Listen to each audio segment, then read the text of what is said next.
jalan-jalan ke Kota Bekasi. Cakep. Jangan lupa membeli ketan. Cakep. Mari belajar dengan hati. Ilmu hari ini jadi bekal kehidupan. Oke, nah pada hari ini Ibu akan mengecek kehadiran dulu. Walaupun semuanya hadir, tapi Ibu harus tetap mengecek supaya lebih kenal lagi dengan kalian ya.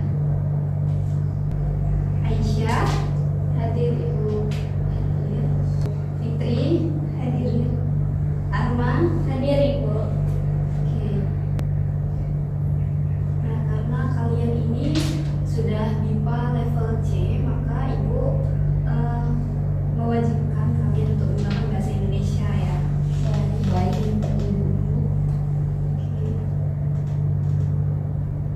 Nah, kita pada hari ini akan membahas materi jejak mitos Nusantara, cerita rakyat Sumatera Selatan, Samsudin dan Putri Senuro. Nah, sebelum itu, coba kalian perhatikan gambar ini. Nah, kalian ada yang tahu tidak gambar satu itu apa?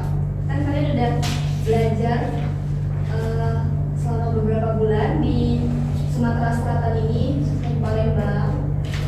Pasti kalian udah tahu tuh mengenai budaya dan tradisi di Sumatera Selatan.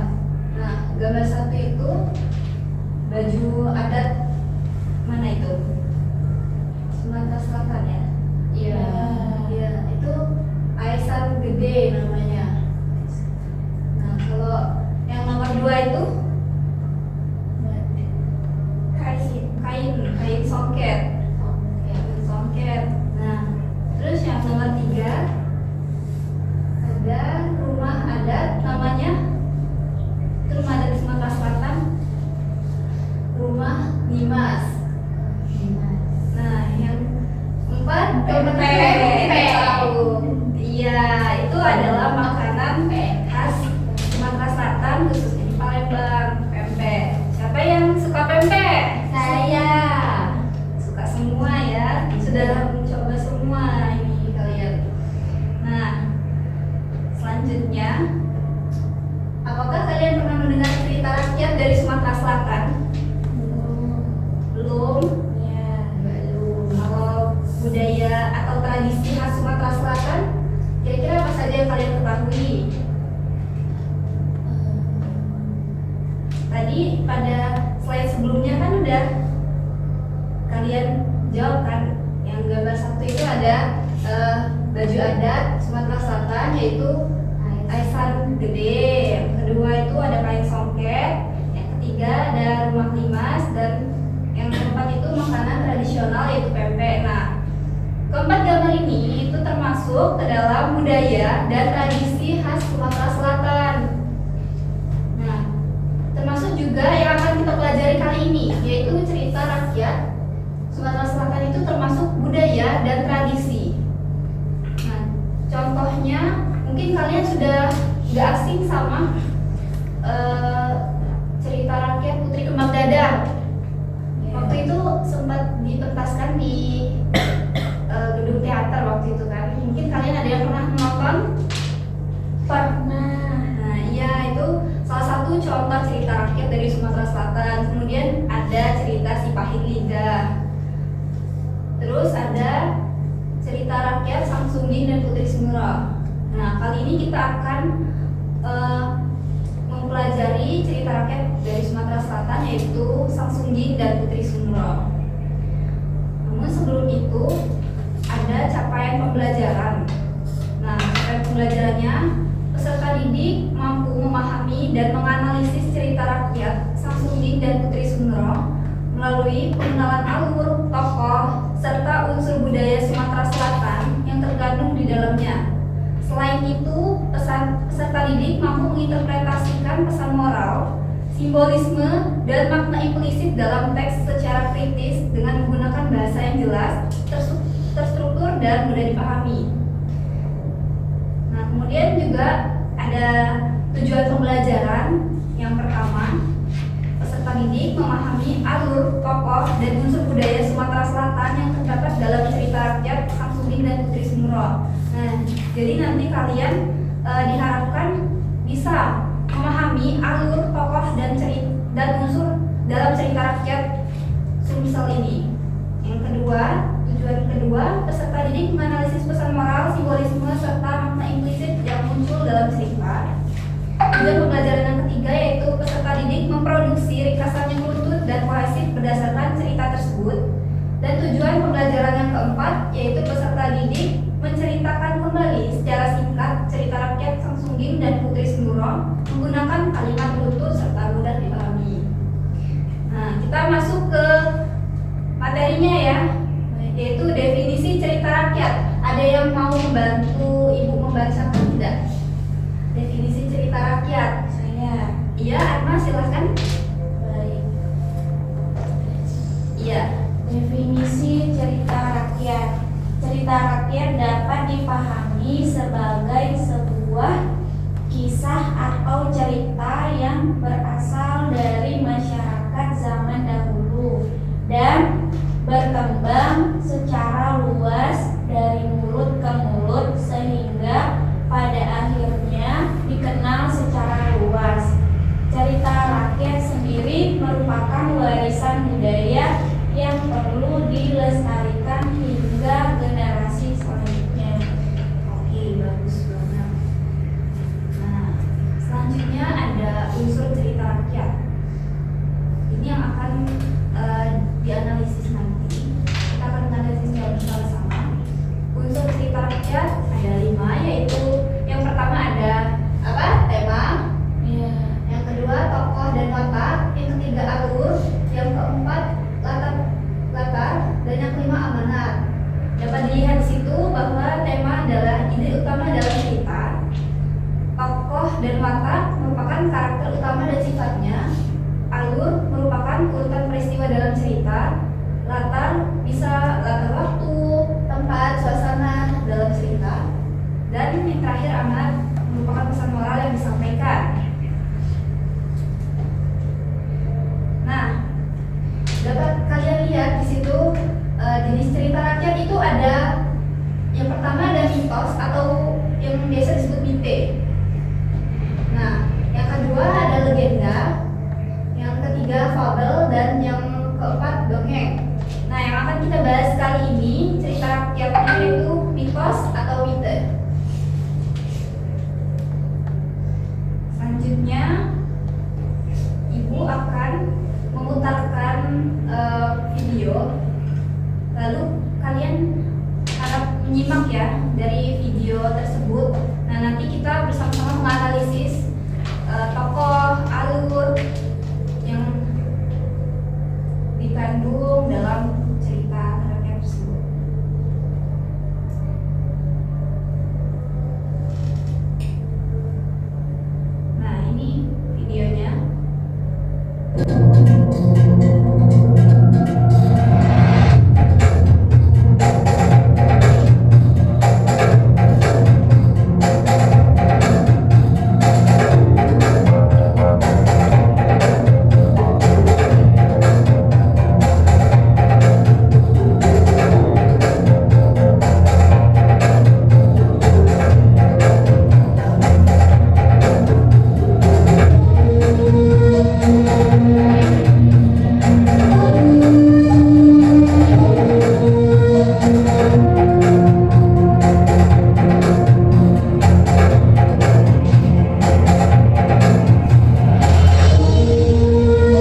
kalau nggak bisa gitu, nih bisa ibu. Bisa ya? Bisa? Bisa. Oke. Iya. Waktunya itu 7 menit. Apakah sudah semuanya? Sudah. Oke. Wah, nilainya udah lumayan ya. Nilai Aisyah, Fitri, dan Ahmad. Aisyah yang paling besar ini nilainya. Terima kasih. Aisyah dari negara mana, Aisyah? Jerman, Ibu. Oh iya. Udah lumayan bagus dalam memahami bahasa Indonesia. Terima kasih. Nah, tadi kan kita sudah menyimak cerita rakyat Sumatera Selatan, Samsudin dan Putri Sumuro.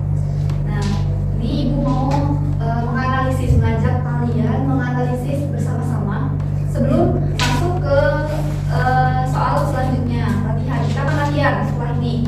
Nah, sebelum itu Ibu akan mengajak kalian menganalisis seperti alur, tokoh, kemudian ada makna dalam cerita rakyat Samsudin dan Putri Sumuro tadi ya.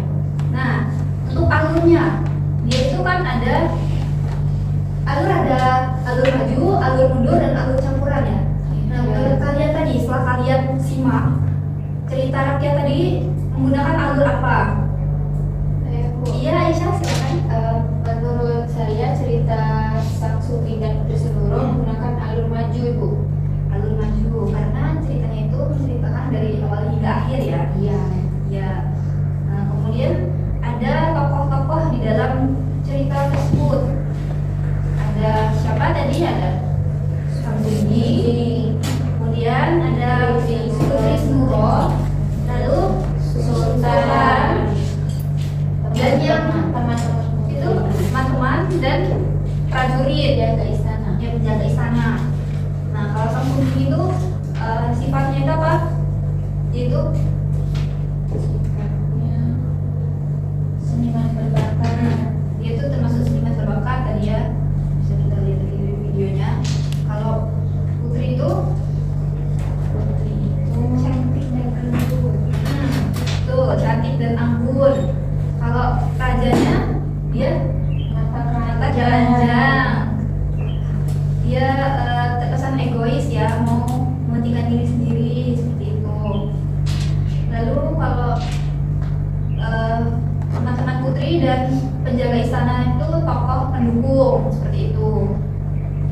Nah, kalau makna yang terkandung dalam cerita Samsudin dan Putri Sumuro, kalian dapat menemukan maknanya itu seperti apa dari cerita yang sudah disimak tadi?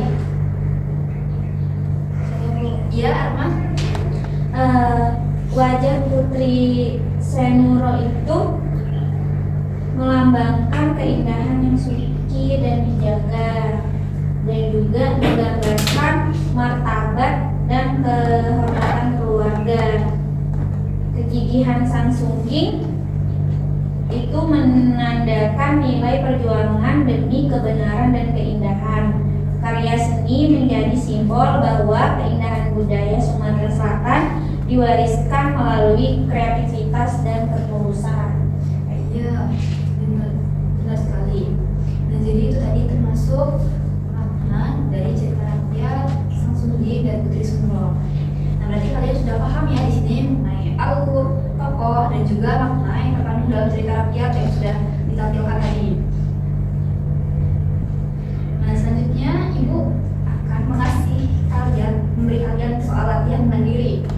Nah, jadi kalian itu akan membuat ringkasan cerita rakyat Samsudin dan Putri Sumuro yang runtut dan kohesif, maksimal 150 kata. Nah, ini Ibu bagikan kertasnya, kalian kerjakan ya.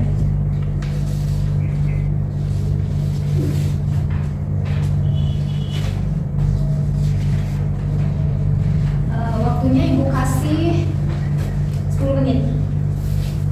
Nanti kalian presentasikan. Ibu akan memilih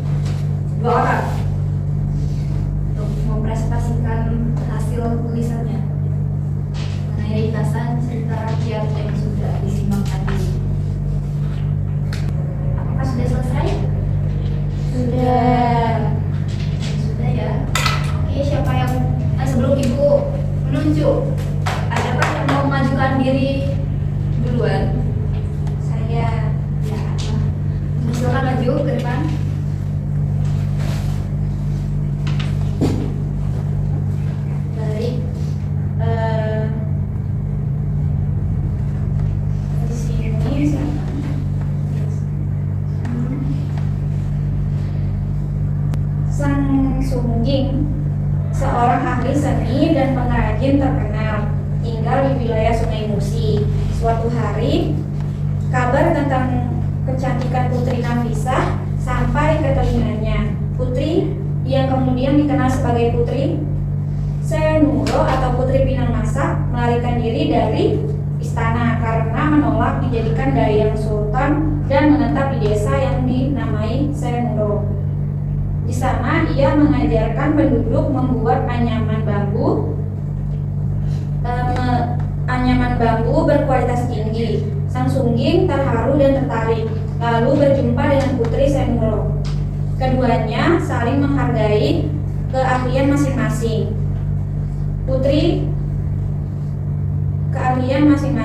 Mereka menunjukkan kreativitas dan persiapan menuju pernikahan, saling memberi hadiah karya kerajinan yang istimewa. Cerita berakhir dengan hubungan yang harmonis dengan pengaruh budaya mereka pada masyarakat setempat. Oke, dikumpul kita kertasnya. Oke, bagus banget. Arma ini dari negara mana, Arma? Jepang Ibu. Oke, dari negara Jepang. Udah lumayan ya mulai bahasa Indonesianya untuk tingkat di level C1. Nah, Ibu mau minta satu lagi nih yang mau membacakan hasil ringkasannya, kira-kira siapa? Atau mau Ibu pilih? Kayaknya sepertinya Fitri, silahkan. Fitri sudah selesai kan tadi? Oke, dipersilahkan membaca hasil ringkasannya.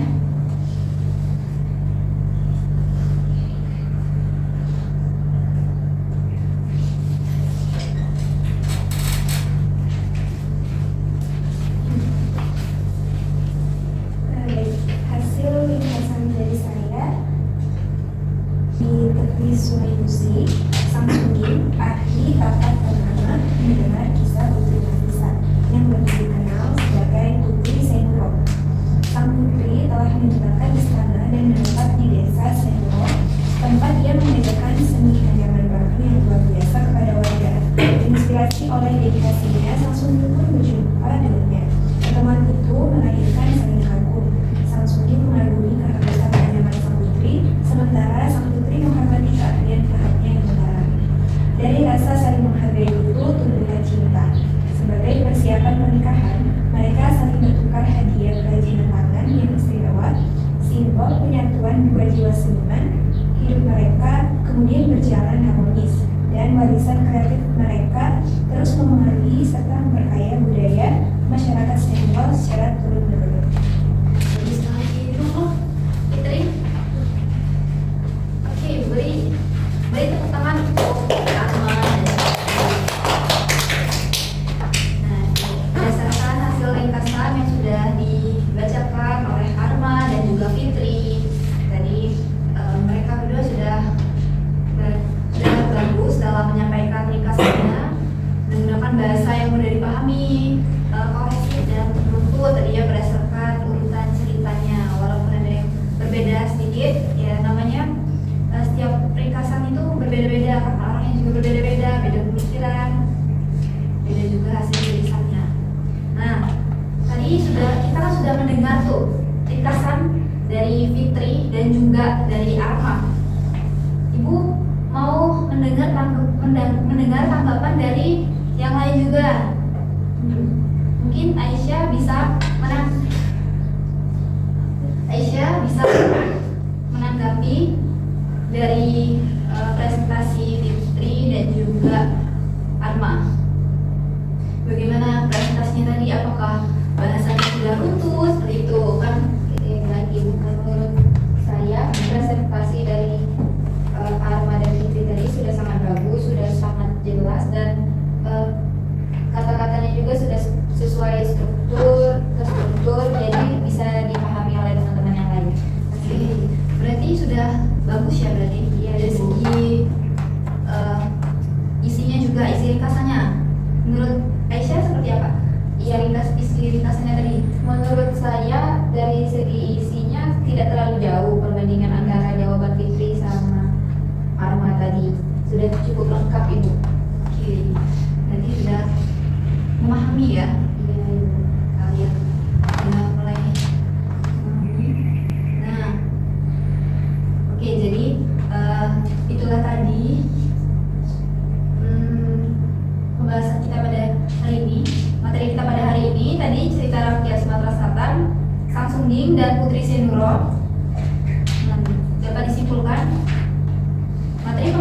penjelasan mengenai cerita rakyat Sang Sugeng dan Putri Sinuro memberikan pemahaman bahwa kisah ini tidak hanya menyajikan alur cerita tentang perjalanan tokoh-tokohnya, tetapi juga mengandung nilai budaya, tradisi lokal, dan pesan moral yang diwariskan oleh masyarakat Sumatera Selatan. Nah, melalui analisis alur, tokoh, dan simbolisme dalam cerita, peserta didik juga dapat melihat bagaimana mitos dan legenda berfungsi sebagai sarana pendidikan, pelestarian budaya, dan refleksi kehidupan sosial pada masa lalu. Selain itu juga, materi ini juga menunjukkan bahwa cerita rakyat tetap relevan untuk dipelajari karena mengajarkan nilai kearifan lokal, sejarah budaya, dan pentingnya menjaga warisan tradisi dalam kehidupan modern. Nah, itulah tadi kesimpulan pembelajaran kita pada hari ini. Kemudian, Ibu akan memberikan kalian pekerjaan rumah. Nah, nanti kalian buat ya di rumah refleksi singkat mengenai relevansi cerita rakyat Sang Sugeng dan Putri Sinuro tadi dengan kehidupan atau nilai-nilai yang ada di masyarakat saat ini. Nah, maksimal 100 kata. Jadi nanti kalian buatnya jangan terlalu panjang, jadi secara singkat saja, ringkas saja ya. Baik. Sampai sini bisa dipahami? Bisa. Apakah ada yang ingin ditanyakan sebelum Ibu menutup pembelajaran hari ini? Tidak. Oke, berarti sudah cukup. Nah, jika tadi Ibu membuka pembelajaran dengan pantun, maka Ibu akan menutup pembelajaran dengan pantun juga. Siang hari makan kuaci, cakep. Makan bareng sama Ibu Asih, cakep. Cukup sekian pembelajaran hari ini. Ibu ucapkan terima kasih. Terima kasih Ibu. Terima kasih, Ibu.